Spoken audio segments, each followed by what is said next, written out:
Janet. Hi, Carol. May agad na.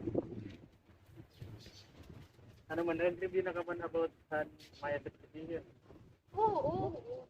Siya, nag-review na ako. About ano ni mo ginkuhan? Gituusan?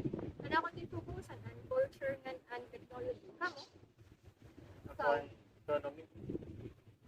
Ah, ako, nag-focus ako dito liwat astronomy na part.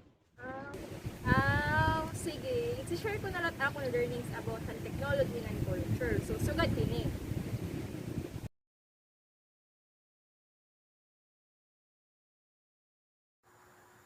So, unahon naton ang culture han Maya civilization. The Maya Empire, centered in the tropical lowlands of what is now Guatemala, reached the peak of its power and influence around the 6th century AD. The Maya excelled at agriculture, pottery, hieroglyphs writing, calendar making, and mathematics, and left behind an astonishing amount of impressive architecture and symbolic artwork. Most of the great stone cities of the Maya were abandoned by 900 AD. However, and since the 19th century, scholars have debated what might have caused this dramatic decline. The Maya civilization was one of the most dominant indigenous society of Mesoamerica. It is a term used to describe Mexico and Central America before the 16th century Spanish conquest. Unlike other scattered indigenous populations of Mesoamerica, the Maya were centered in one geographical block covering all of the Yucatan Peninsula and modern-day Guatemala, Belize, and parts of the Mexican states of Tabasco and Chiapas, and the western part of Honduras and El Salvador. This concentration showed that the Maya remained relatively secure from invasion by other Mesoamerican peoples. So, maaram ba kamo nga among the earliest Maya, a single language existed, but by the pre-classic period, a great linguistic diversity developed among the various Maya peoples. In modern-day Mexico and Central America, around 5 million people speak some 70 Maya languages, and most of them are bilingual in Spanish. Within that expanse, the Maya live in three separate sub-areas with distinct environmental and cultural differences. Sosyahan is the northern Maya lowlands on the Yucatan Peninsula. Ikaduha is the southern lowlands in the Petun district of northern Guatemala and adjacent portions of Mexico. Ikatulo naman is the Belize and western Honduras and the southern Maya highlands in the mountainous region of southern Guatemala. Most famously, the Maya of the southern lowlands region reached their peak during the classic period of Maya civilization on 250 to 900 AD and built a great stone cities of monuments that have fascinated explorers and scholars of the region. Maaram ba kamo nga the earliest Maya settlements date to around 1800 BC, or the beginning of what is called the pre-classic or formative period. The earliest Maya were agricultural, growing crops such as corn, beans, squash, and cassava. During the Middle Preclassic period, which lasted until about 300 BC, Maya farmers began to expand their presence both in the highland and lowland regions. The Middle Preclassic period also saw the rise of the first major Mesoamerican civilization, the Olmecs. Like other Mesoamerican peoples such as the Zapotec, Totonac, Teotihuacan, and Aztec, the Maya derive a number of religious and cultural traits, as well as their number system and their famous calendar from the Olmec. In addition to agriculture, the preclassic Maya also displayed more advanced cultural traits like pyramid building, city construction, and the inscribing of stone monuments. The late preclassic city of Mirador in the northern Petun was one of the greatest cities ever built in the pre-Columbian Americas. Its size dwarfed the classic Maya capital of Teco, and its experience proves that the Maya flourished centuries before the Classic period. The Classic period, which began around 250 AD, was the golden age of the Maya Empire. Classic Maya civilization grew to some 40 cities, including Tikal, Wasaktan, Kapen, Vanampak, Taspelas, Calakmul, Palenque, and Reyobic. Each city held a population of between 5,000 and 50,000 people. At its peak, the Maya population may have reached 2 million or as many as 10 million. Excavations of Maya sites have unearthed plazas, palaces, temples, and pyramids, as well as courts for playing the famous Maya ball game Yolama, all ritually and politically significant to Maya culture. Maya cities were surrounded and supported by a large population of farmers, though the Maya practiced a primitive type of slash and burn agriculture. They also displayed evidence of more advanced farming methods such as irrigation and terracing. The Maya were deeply religious and worshipped various gods related to nature, including the gods of the sun, the moon, rain, and corn. At the top of Maya society were the kings or the Kuhul Akajao, or in English, holy lords, who claimed to be related to gods and followed a hereditary succession. They were thought to serve as mediators between the god and people on earth and perform the elaborate religious ceremonies and rituals so important to the Maya culture.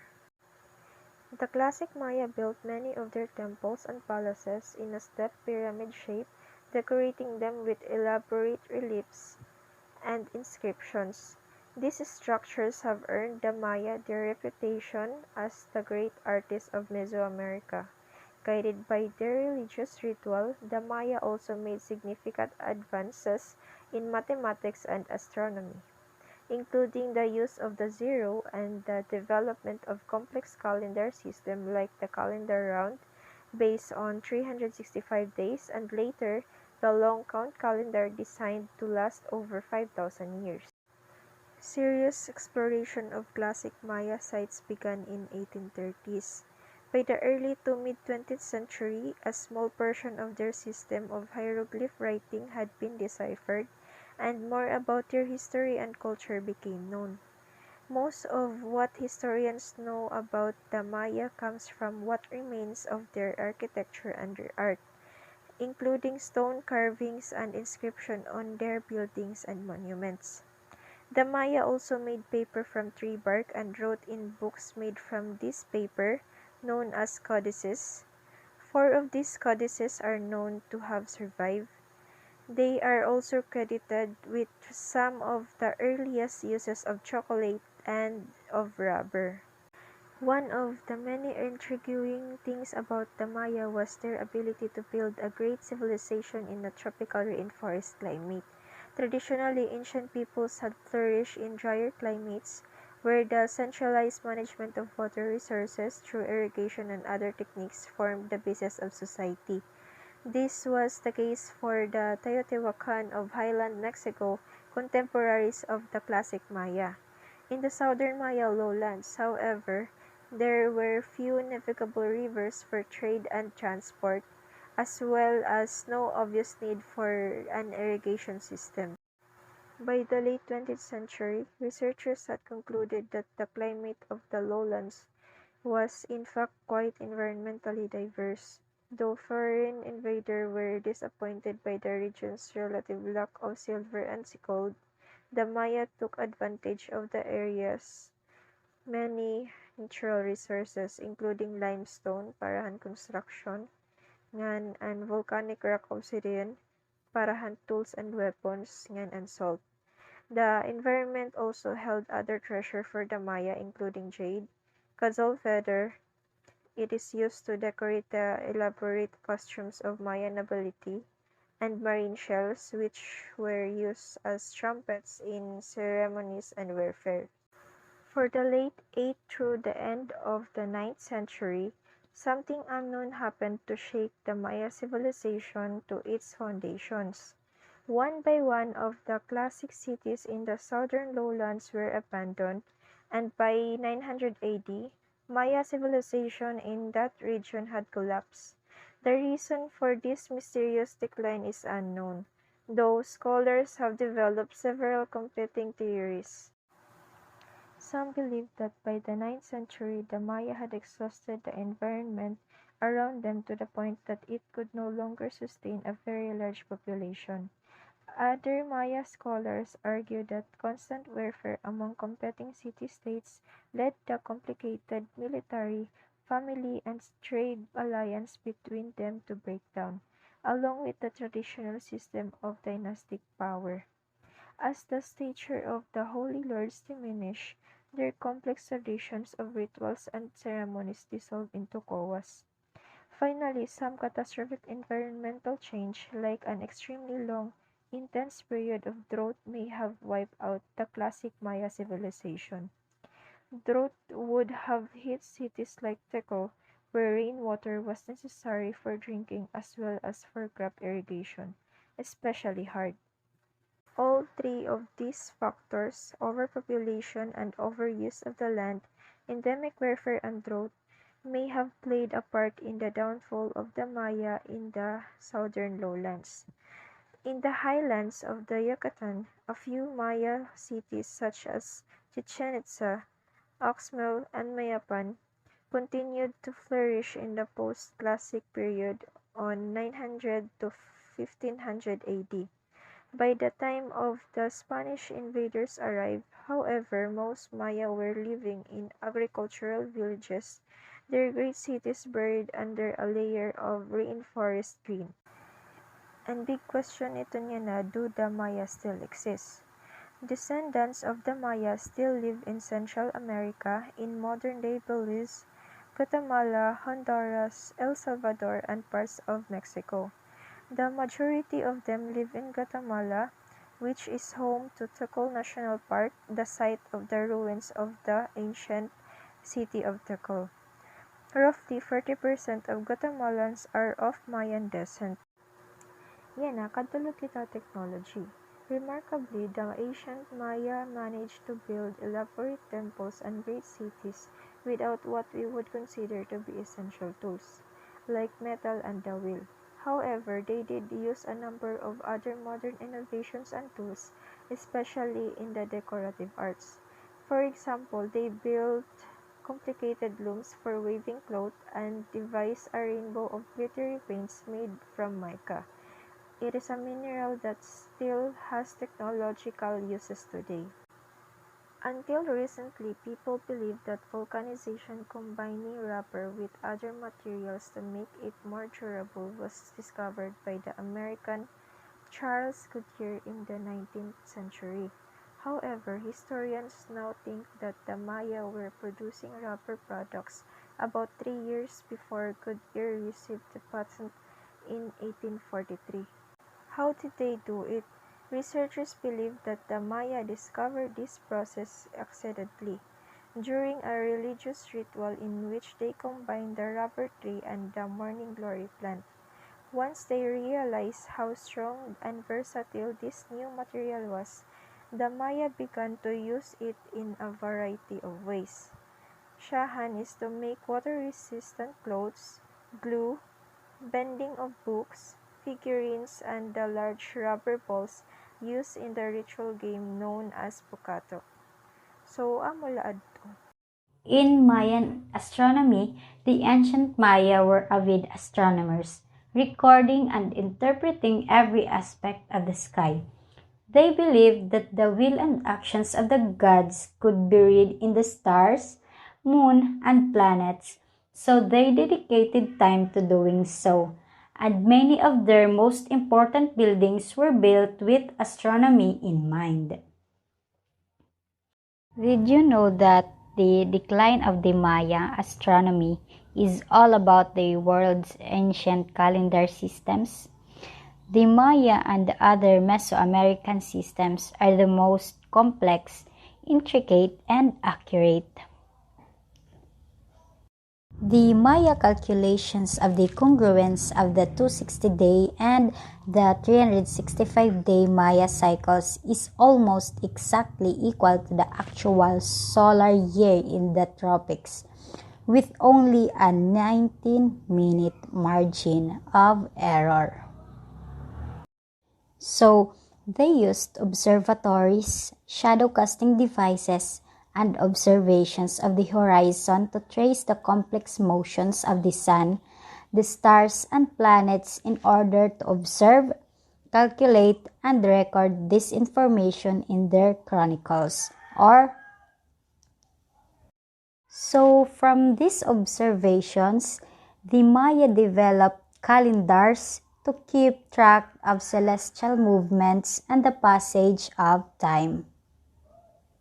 The Maya also keep detailed records of the moon, although these do not seem to constitute a formal lunar calendar. While in Maya cities, ceremonial buildings were precisely aligned with compass directions. At the spring and fall equinoxes, for example, the sun might be made to cast its rays through small openings in a Maya observatory, lighting up the observatory's interior walls. So the most famous example of this kind of alignment can be observed at Chichen Itza. So this Chichen Itza is the principal Maya city of the Yucatan Peninsula. The Mayan people still gather there each year, as they have for centuries, to observe the sun illuminate the stairs of a pyramid dedicated to Quetzalcoatl. This Quetzalcoatl is the feathered serpent god. At the vernal and autumnal equinoxes, the sun gradually illuminates the pyramid stairs and the serpent head at its base, creating the image of a snake slithering down the sacred mountain to earth. Why did Maya go to such lengths to align their ceremonial plazas and temples with the sun and stars? So, here's the thing. In part, it was to venerate the gods. So, this temple is called Pacal's tomb. So, in this temple of the inscriptions of Palenque, for example, is aligned with the sun.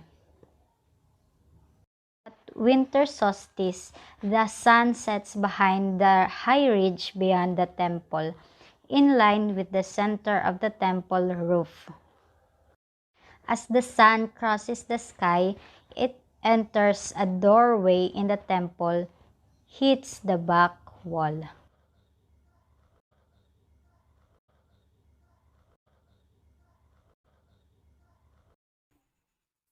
The Maya civilization possessed a sophisticated commerce system that includes short, medium, and long trade routes, as well as a thriving market for a variety of goods and material.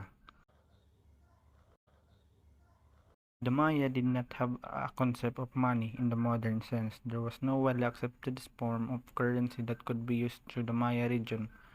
Even valuable items such as cacao seed, salt, obsidian, or gold tended to fluctuate in value from region to region or city-state to region, often increasing in the value the further these items were from their society. Early Maya city-state tended to produce all of their own food. The majority of Maya population daily task was basic agriculture, primarily the production of corn, beans, and squash. As the Maya city expanded, their food production began to outstrip their food production and food trade increased. Obsidian was one of the most valuable resources to the Maya, who used it for jewelry, weapon, and ritual. Obsidian is the most promising of the ancient Mayan trade for reconstructing their trade route and habit.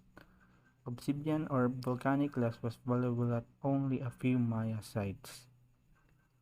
The Maya trade and economic system is still being studied by researchers at Maya sites. Researching is ongoing and new technology is being put to use. Despite the fact that dedicated researchers continue to learn more about ancient Maya, the trade pattern and economy, many questions still remain. The very nature of their business is being debated. Were the merchant taking their order from the wealthy elite, doing where they were told, and making the deals they were ordered to make? Or was there a free market system in effect? What kind of social standing did talented artisans have? Did the Maya trade network, like the Maya society as a whole, collapse around 900 AD?